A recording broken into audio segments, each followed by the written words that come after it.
Excuse me, guys. Daryl Story knows his way around Syracuse, but he says he knows it differently than most pedestrians. Like you can see how they're all bumpy and tore up a little bit.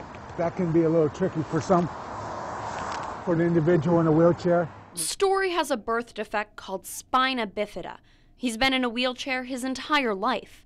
He's involved with Arise, an independent living and advocacy center for people with disabilities. He says that's because people who can walk don't always realize the challenges for people who can't. Challenges like using the sidewalk. As you can see, I'm taking it very careful here because of the cracks and so forth, so I don't tip my wheelchair over. Or getting into a building. If it didn't have a ramp, I'd have to, depending on what the service is, I'd have to see if I could get somebody to meet me somewhere or meet me at my house or find someplace else to do business.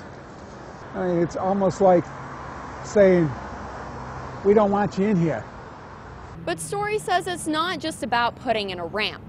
Ramps like this one, which are common in Syracuse, may be easy enough to walk up and down. But for someone in a wheelchair, it could actually be dangerous.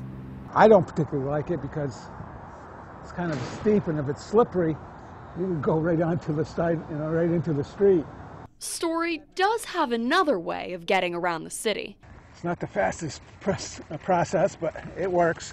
His car, equipped with hand controls, makes it a bit easier to get from point A to point B. For my hand control, it's down for the brake and towards my left for the gas, and there's a horn button right there.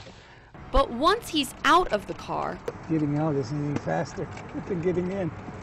Getting around is still difficult, especially when it comes to crossing the street. I can get halfway across the road and the thing will change.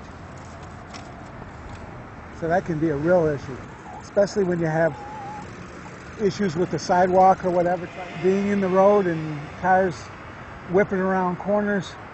Story says it is important for others to understand exactly what it takes for people with disabilities to get around the city. But he also wants to be seen for more than just his wheelchair. It's people with a disability. People first. We're not disabled people. We're not totally disabled. We have a disability. Story says if more people understand that message, Syracuse will move one step closer to becoming more accessible for everyone.